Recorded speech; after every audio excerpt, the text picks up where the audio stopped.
গাইতে পারতাম না।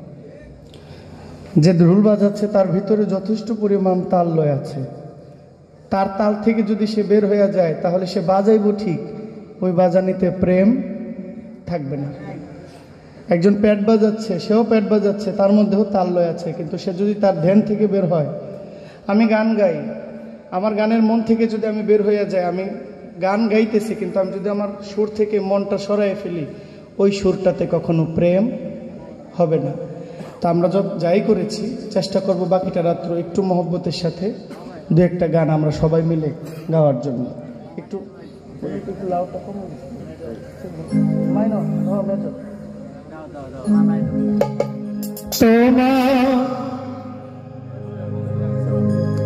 ভাবে বুঝি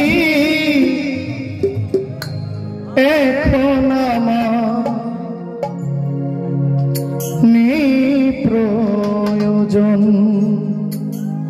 আমার আজিজ দাদা ভাই, এই গানটা আপনি বাজান আমার সাথে, আসেন আসেন।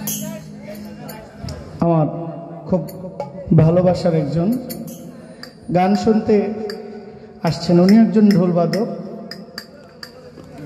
অনেক জনপ্রিয় একজন ঢোলবাদক, অনেক ভক্ত তার। আমার দাদা ভাইকে বলবো দুইটা গান বাজাবেন আমার সাথে। কষ্ট দিলাম আর কি একটু। প্রত্যেকটা মানুষের জীবনে বিপদ আসা জরুরি, প্রয়োজন। এ কথাটা কেন বলছি, নুরে আলম সরকার গানটা লিখেছেন, কিন্তু ইনি ওনার ভাব থেকে গানটা লিখেছেন। আমরা যদি বিচার করি, ভাবে বুঝি এখন আমার নেই প্রয়োজন, কথাটা কোন জায়গায় গেলে বলা যায়? তুমি পেয়েছ এক নতুন সাথী, নতুন এক ভুবন। যদি স্বাভাবিক বিচার করে, ছেলেরা ছেলেদের মতো বিচার করবে, ভক্তরা তার গুরুকে নিয়ে চিন্তা করবে, সন্তান তার বাবা এবং মাকে নিয়ে চিন্তা করবে। ছেলেরা চিন্তা করবে এইটা, আমার যে ভালোবাসার মানুষ ছিল সে আমাকে রেখে নতুন কাউকে নিয়েছে। এই যে ছেলেদের মাইন্ড হচ্ছে এটা, আপনাদের মাইন্ড হচ্ছে এটা। এই টোন হয়েছে। আর সন্তান এবং মা বাবার মধ্যে যে মাইন্ড, মা চিন্তা করবে যে আমার ছেলেকে আমি বিবাহ করিয়েছি, আমার ছেলে বিয়ের আগে আমার কথা শুনতো, আমার বাধ্য ছিল, বিয়ের পরে সে এখন আমার কথাকে ততটা মূল্যায়ন করে না। তখন মায়ের মাইন্ড চিন্তা করেন, তুমি পেয়েছো এক নতুন সাথী, নতুন এক ভুবন। এটা হচ্ছে মায়ের কথা। ভাবি বুঝি এখন আমার নেই প্রয়োজন, এটা হচ্ছে মায়ের মাইন্ড। আর ছেলের মাইন্ড,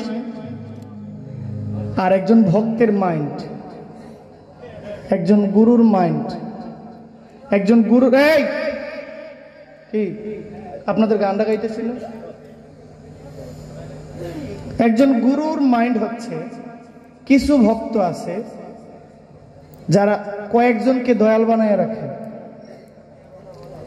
যেখানে যায় ওখানেই দয়াল বানায়। কেন দয়াল বানায়? হয়তো বা এখানে একটা স্বার্থ আছে, একটা লোভ আছে। কয়েকজন দয়াল বানাইলে, একজন ভক্ত যদি কয়েকজন দয়াল বানায়, তাহলে তার আসল দয়াল কে? কি? তাহলে গুরুর মাইন্ড হচ্ছে যে তুমি আমাকে দয়াল বানাইলে, ইকবাল সরকার একবার আমারে বাবা কইলো, উস্তাদ কইলো, এখন ইকবাল সরকার আরেকজন বড় শিল্পী পাইয়া তারে উস্তাদ বানাইয়া ফেলছে। কয়দিন পরে হের থেকে আরেকজন বড় পাইব, এলে ওরে বানাইব। আমি কথাটা ইকবালকে বলছি না, কথাটা আমার উদাহরণস্বরূপ। তখন আমার বাক্য হচ্ছে, তুমি পেয়েছো এক নতুন সাথী, নতুন এক ভুবন। ভাবে বুঝি এখন আমার। প্রত্যেকটা মানুষের জীবনে বিপদ আসা জরুরি, বিপদ আসার দরকার। যদি বিপদ না আসে, কে আপন কে পর এটা চেনা যায় না, চেনা বড় দায়। তো গানটা আমি গাইছি, আপনারা আশা করি শুনবেন। নুরুল ইসলাম ভাই, আমার কথায় যদি কষ্ট পান আমাকে মাফ করে দেন। আমাকে মনে করে আসছেন, আমি আপনাদেরকে কিছু করতে পারবো না, সামর্থ্যটা আমার নাই। আর আপনাদের মাটিতে আমি ঋণী সব সময়, আমি আজকে না সব সময় বলি। ধন্যবাদ। তুমি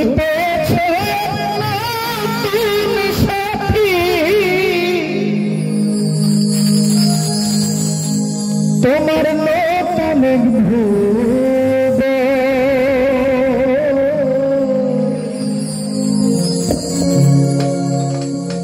ভাবে বুঝি নেই প্রয়োজন তোমার, ভাবে বুঝি এখন নেই প্রয়োজন। তুমি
গানের মধ্যে কথাটা বলা উচিত না, তারপরেও আমি বলি।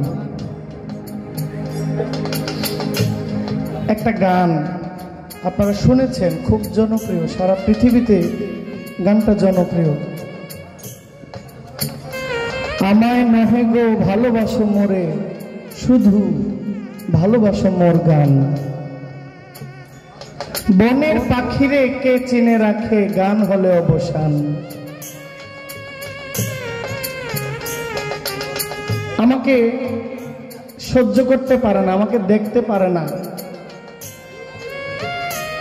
বা বিভিন্ন সোশ্যাল মিডিয়াতে আমাকে নিয়ে খুব বাজে বাজে মন্তব্য করেছে। আমি চিনি, জানি, দেখেছি, কিন্তু আমার গানের টানে আসছে, আমার গানকে ভালোবাসে। আমি ধন্য।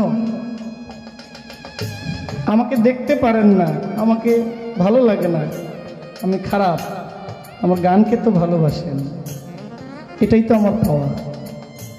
একজন শিল্পীর পাওয়া কি? একজন শিল্পীর সবচেয়ে পাওয়া হচ্ছে তার গানকেও ভালোবাসো।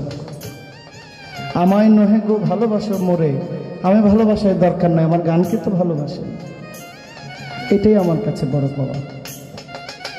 বনের পাখিরে কে চিনে রাখে, কোকিলকে সারা জীবন কেউ মনে রাখে না। ফাল্গুন মাস আসলে যখন কোকিল বসন্তের ডালে কোকিল কুহু ডাকে, তখন সবাই বলে যে এটা কোকিল রে। বাকি বছর কিন্তু কেউ মনেও রাখে না। আপনাদের প্রতি আমি কৃতজ্ঞ যে আমাকে দেখতে পারেন না, আমাকে নিয়ে সমালোচনা করেন, কিন্তু আমার গানে আসছে না আজকে, আমি আপনাদের প্রতি কৃতজ্ঞতা প্রকাশ করছি। এজন্য আমার গানটা রিমাইন্ড, অতীত, পাস্ট টেন্স, অতীতকালে আমি আপনার কেউ না কেউ ছিলাম, এখন আমি যাই হই না কেন আমি তো আপনার ভালোবাসার, আমার গানকে তো ভালোবাসেন, এটাই আমার বড় পাওয়া।